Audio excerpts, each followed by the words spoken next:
Eh, salut toi. Ouais, c'est à toi que je parle, salut. J'espère que tu vas bien et que tu profites de ton week-end. Comme tu le sais probablement, le film Demon Slayer et le Train de l'Infini sera bientôt disponible au cinéma. Et très probablement bientôt disponible en streaming. Donc ce que je te propose pour cette occasion, c'est de faire un top 10 sur les meilleurs combats de l'animé. Évidemment, top 10 totalement subjectif. Tu l'as compris, les événements de l'arc du Train de l'Infini ne seront pas dans cette vidéo pour éviter de spoiler ceux qui attendent le film depuis déjà suffisamment longtemps. T'es prête? Il est prêt, je suis prêt, alors on est parti.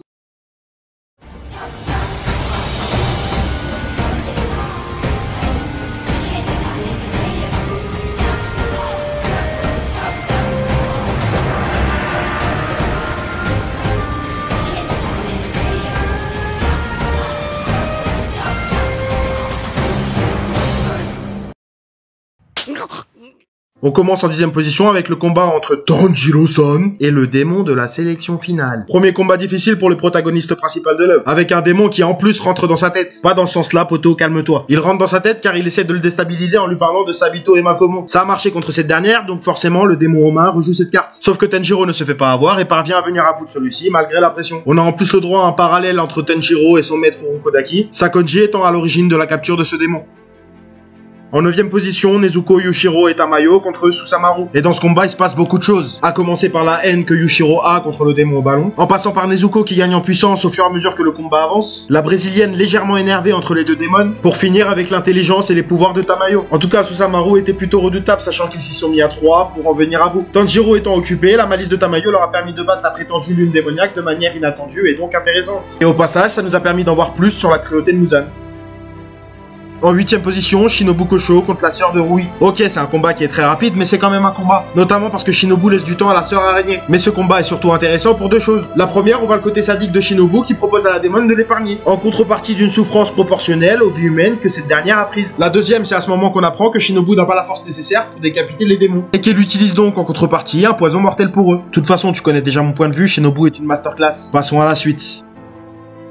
Tanjiro et Inosuke. C'est rare de voir des combats à main nue dans Demon Slayer et celui-ci est particulièrement bien animé. C'est pour ça qu'il mérite sa 7e place. D'autant plus qu'ils font pas semblant. On peut voir et même ressentir l'impact des coups et leur style de combat totalement différent donne une chorégraphie plutôt intéressante. C'est à la suite de cet affrontement qu'Inosuke donne son respect à Tanjiro, voyant que c'est un adversaire redoutable et apprenant à ses dépens qu'il a la tête dure comme le béton. Ça reste un combat équilibré car Inosuke a des mouvements imprévisibles.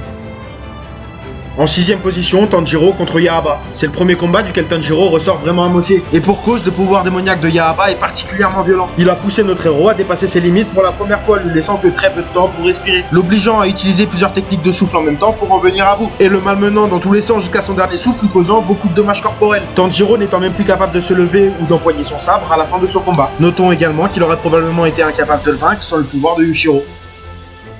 En 5e position, Inosuke contre le père araignée. Ou le papa Migal, c'est comme tu veux. D'ailleurs, au passage, il se passe quelque chose d'incompréhensible. Depuis quand les araignées mutent-elles? Excuse-moi, je suis légèrement parti en sucette. Mais aussi, Inosuke s'est fait monter en l'air alors qu'il avait le dessus. Blague à part, deux choses intéressantes également dans ce combat. La première, Inosuke montre qu'il est plein de ressources. Il arrive quand même à trancher l'un des bras du démon alors que Tanjiro l'avait à peine entaillé. La deuxième, sa volonté. Il tient à survivre car Tanjiro le lui a demandé. Mais finalement, sans l'intervention providentielle de Giyu, Inosuke serait probablement mort. C'est pourquoi il mérite bien cette petite chanson en son honneur. Merci Giyu, pour ce merveilleux sauvetage. Je sais, y a un petit grain de voix. Et surtout, si t'as la ref, n'hésite pas à le dire en commentaire.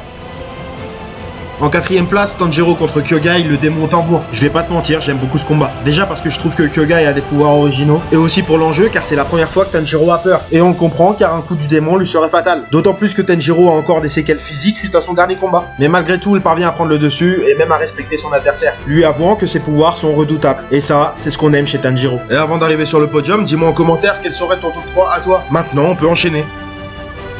En 3e position, je place Muzan contre ses lunes inférieures. On est bien d'accord, c'est plus une boucherie qu'un combat. Et je te dis tout de suite que c'est pour cette raison que ce règlement de compte n'est pas en première position. Mais ça vaut le coup d'œil car on va avoir un aperçu des pouvoirs de Michael Jack Muzan.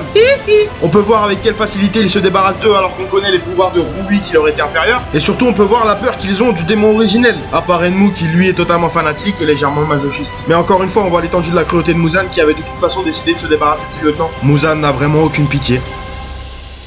En deuxième position, on a Zenitsu contre le frère araignée. Déjà, je trouve que l'animation est totalement dingue et tu vas pas me contredire là-dessus. Mais je trouve le combat intéressant car il rajoute du fond, détenteur du souffle de la foudre. On en apprend plus sur sa relation avec son maître Jigoro. Et surtout, ce combat nous permet de comprendre un peu mieux Zenitsu. Je vais pas te mentir, jusque-là, pour moi, c'était surtout un pleurnicheur. Et c'est à partir de ce moment-là que j'ai commencé à apprécier le personnage. Car c'est pendant ce combat que j'ai compris que lui-même était torturé par ce trait de caractère. C'est pendant ce combat que j'ai compris que Zenitsu était en fait courageux. Et puis on y revient, le combat est tout simplement magnifique. En première place, le combat Tenjiro et Nezuko contre Rui, évidemment. Ce combat a absolument tout ce qu'il faut. C'est une opposition de vision et de valeur entre Rui et Tenjiro. Un défi de taille pour le protagoniste principal qui a plus à perdre que sa propre vie. En l'occurrence sa sœur, et bien évidemment il ne se laisse pas faire. Encore une fois, l'animation est incroyable et le power-up de Tenjiro est expliqué, bien amené et donc logique. On a également pour la première fois une Nezuko qui utilise ses pouvoirs sanguinaires et qui sauve littéralement la vie de son frère. Un adversaire de taille d'une cruauté digne de son maître qui aurait triomphé encore une fois sans l'intervention de Giyu. Mais Tenjiro a eu la force et le mérite de résister face à une lune démoniaque. Félicité par le pilier de l'eau qui lui s'est débarrassé du démon araignée avec une facilité déconcertante.